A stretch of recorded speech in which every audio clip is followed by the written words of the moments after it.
Depois da vitória de Rodrigo Paz, eleito presidente da Bolívia,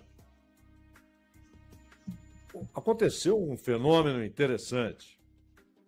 Diversos canais de televisão, inclusive aqueles que só transmitem na internet, etc., mas muitos fizeram a mesmíssima reportagem com um mapa mostrando, ou supostamente mostrando, a distribuição da direita e da esquerda nos governos na América do Sul. É interessante isso. Claro, às vezes alguém faz uma reportagem e ela estimula outros veículos a fazer uma reportagem sobre aquele assunto, a respeito daquele assunto, porque é uma reportagem interessante, abre uma visão nova sobre um assunto ou traz um assunto novo e leva outros veículos a reagirem, a também abordarem aquele assunto.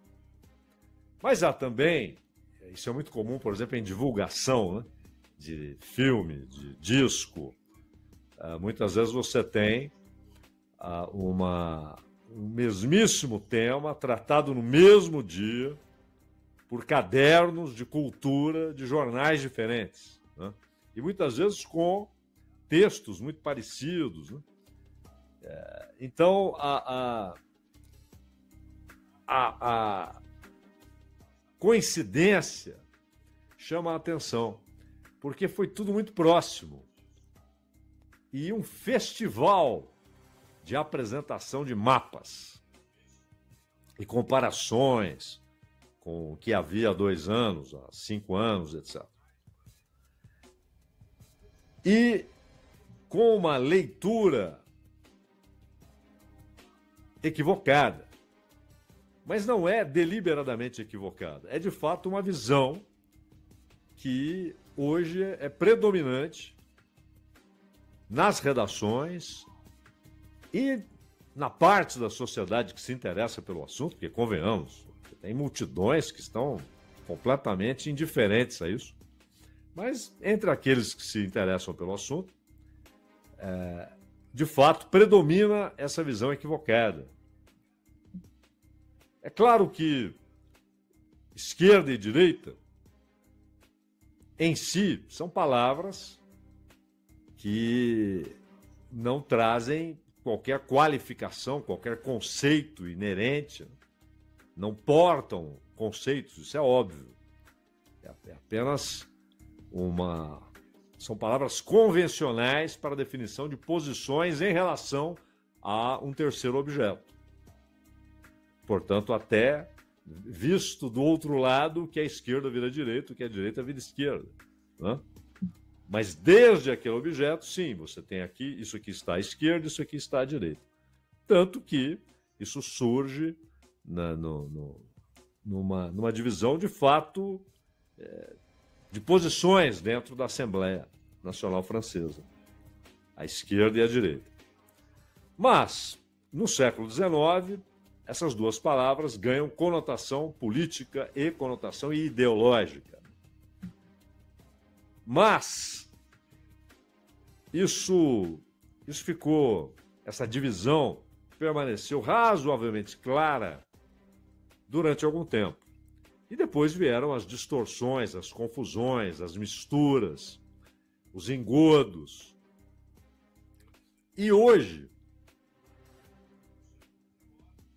é tão ampla a possibilidade de se definir o que é esquerda e o que é direita, que cada um escolhe o próprio conceito. Já chegamos ao absurdo de depararmos com teses de que o nazismo era de esquerda, né? É um absurdo, assim, dos mais primários, né? Dos mais primários, dos mais ridículos. E da mesma maneira, como é ridículo dizer que o Boric, presidente chileno, é de esquerda. Aliás, é interessante notar isso. Essa divisão por causa da eleição do Paz. E o Paz, para não deixar dúvidas, anteontem ligou para Maria Corina Machado e disse que quer muito que ela vá à cerimônia de posse, que ela é uma convidada especial. Isso tem duas motivações para que o Paz faça isso. A primeira é gritar para os Estados Unidos: estamos juntos. Eu também quero a derrubada do governo venezuelano. E segundo, claro, para dar um sinal interno, né? Olha, o que vocês viram nos últimos 20 anos não existe mais. Se bem que nos tempos de Arce, uma coisa muito difusa, né? Muito confusa. O Arce fez um governo que na economia foi muito próximo do neoliberalismo. Um governo a favor do capital, para resumir. Mas o Rodrigo Paz, que já foi chamado de centro-direita, de centro-esquerda, de social-democrata, essas bobagens todas, né? Não, ele é de direita e é um defensor do capitalismo e se posiciona agora politicamente a favor dos interesses dos Estados Unidos. De maneira clara. Chegou a dizer que o seu governo busca capitalismo para todos, né?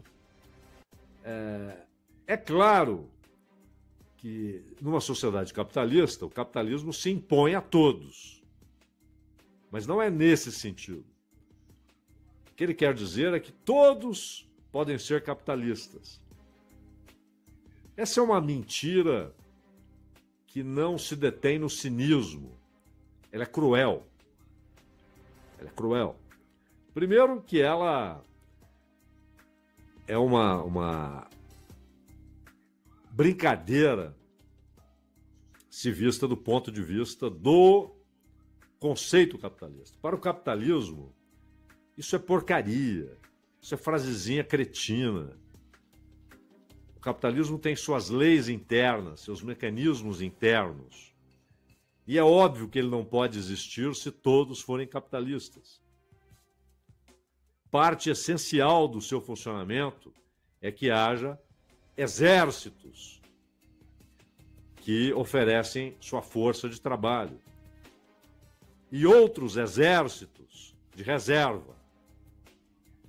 É preciso manter uma multidão de desempregados, subempregados. Isso é essencial. Além do exército que oferece sua força de trabalho continuamente, por gerações e gerações. Isso é essencial. É uma mentira cretina, mas é também cruel. É uma mentira cheia de malícia, querendo dizer às pessoas: vocês podem todos se tornarem capitalistas, donos de capital, donos de meios de produção. Isso é mentira, mas se encaixa muito naquilo que inclusive a pseudo-esquerda brasileira anda falando, que é o empreendedorismo. Você é o seu próprio negócio, o seu próprio capital. Não por acaso, há décadas e décadas, desenvolveu-se na ideologia burguesa o conceito de capital humano.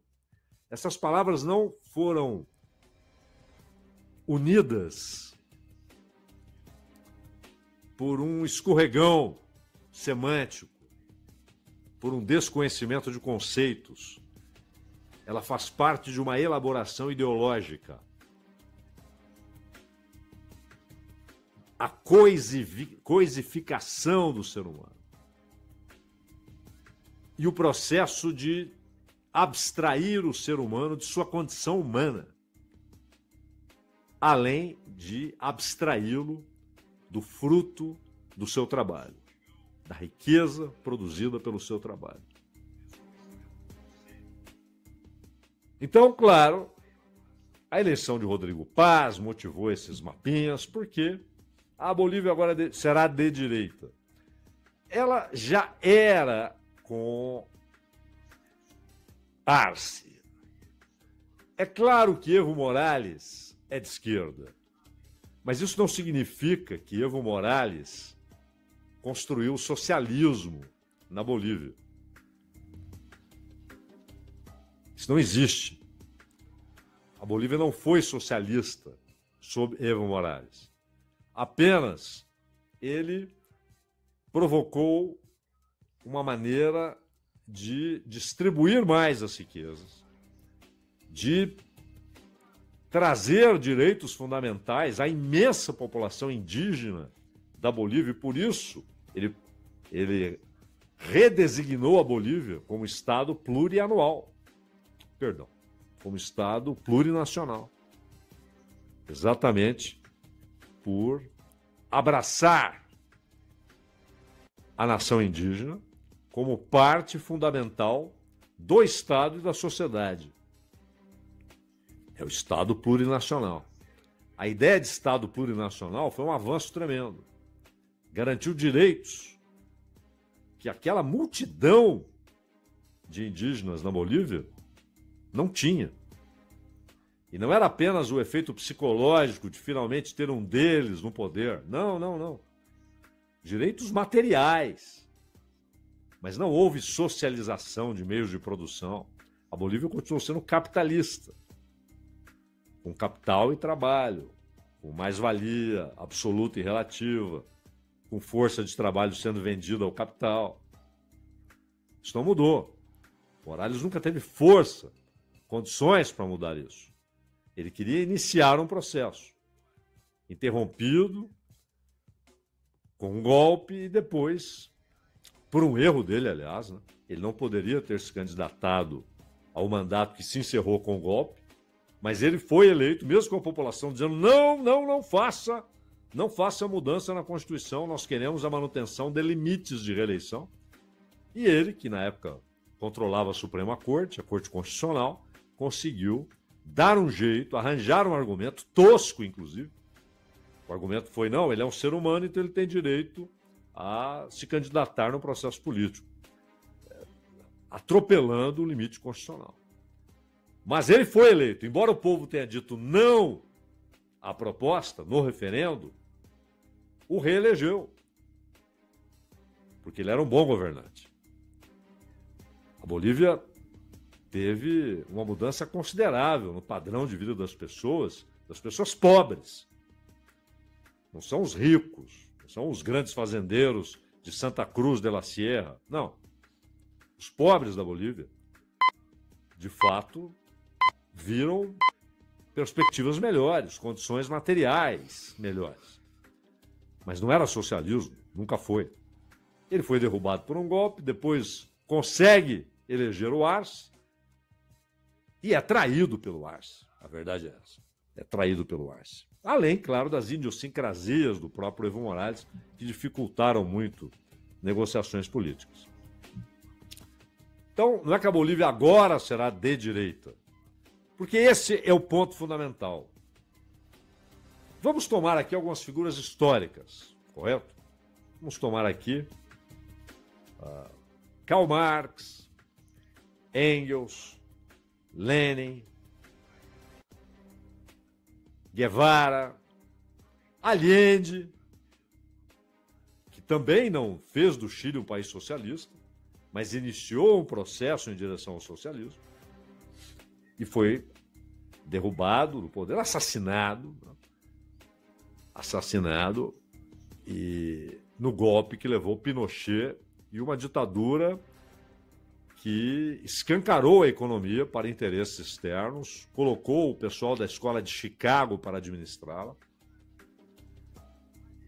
e foi uma ditadura. Todas são sanguinárias, né? Mas essa é especialmente sanguinária, né? Quase um prazer sistêmico de derrubar sangue, de matar, de torturar. Mas se tomarmos todas essas figuras, muito diferentes entre si, vale notar, inclusive Marx e Engels diferentes entre si, e se estivessem todos vivos, fossem todos portadores da longevidade pré-diluviana, para que eles conceituassem com esses rótulos simplistas, né, direita e esquerda, os governos da América do Sul hoje. Nenhum seria tido por socialista. E países como o Brasil, Uruguai, certamente o Chile, eles diriam que são governados pelo capital, os governos representam os interesses do capital. E há diferenças, há nuances. Há um pouco mais de interesse por socorros sociais, por programas assistenciais, mas são governos que atuam, trabalham sob as ordens do capital. Sem a menor dúvida. Todos eles diriam isso. E fica claro também que essa divisão, ela, repito, não é um erro deliberado. Essa divisão ela é resultado de uma pasteurização desses conceitos. Esse governo aqui, ele tem mais preocupação com questões sociais, ele tem mais preocupação com distribuição de renda, então ele é de esquerda. E aí entra um erro ainda mais grave, né, em relação a valores morais, conceitos de convivência humana. Uma pasteurização que, na verdade, só se encaixa no conceito de progressista, mas não de esquerda. O que define esquerda e direita, para usarmos essas duas palavras, que em si não dizem coisa alguma sobre política e sobre ideologia, mas que a história recente fez com que ganhassem conotações políticas e ideológicas, o que divide é simples. É contra o capitalismo ou é a favor do capitalismo? É isso que divide esquerda e direita. Logo, Brasil, Chile, Uruguai não são governados por movimentos que trabalham contra o capitalismo, que querem derrubar a ordem capitalista. Logo, são de direita, são a favor do capitalismo, ainda que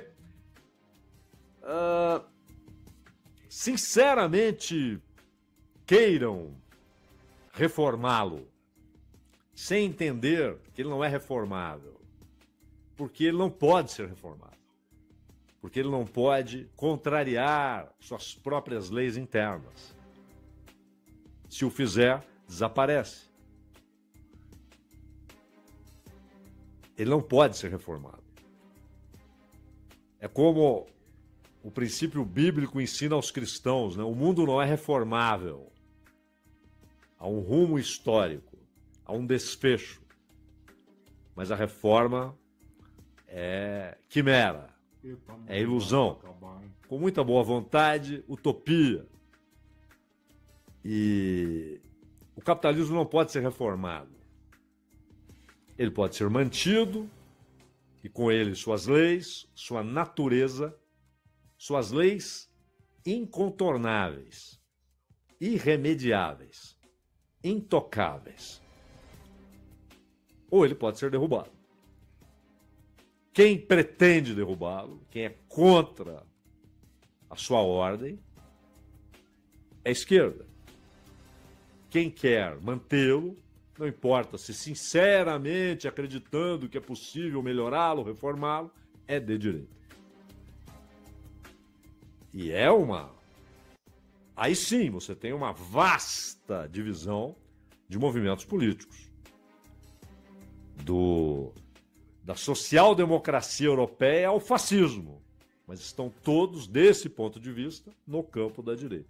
O pensamento de Keynes, o keynesianismo, ele não é um pensamento de esquerda, ele não é contra o capitalismo.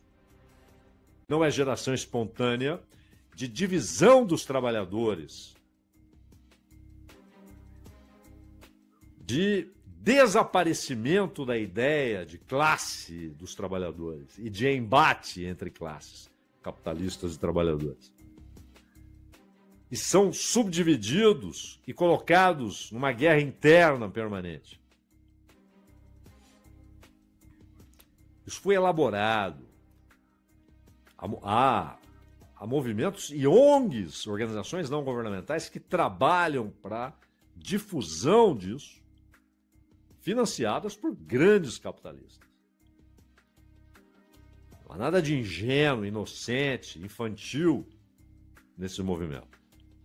Mas há os sinceros, os que acreditam, sem perceberem que realizam uma obra reacionária. Então, esses mapas, eles são resultado disso, dessa confusão destes tempos, dessa salada. E a Venezuela? E a Colômbia?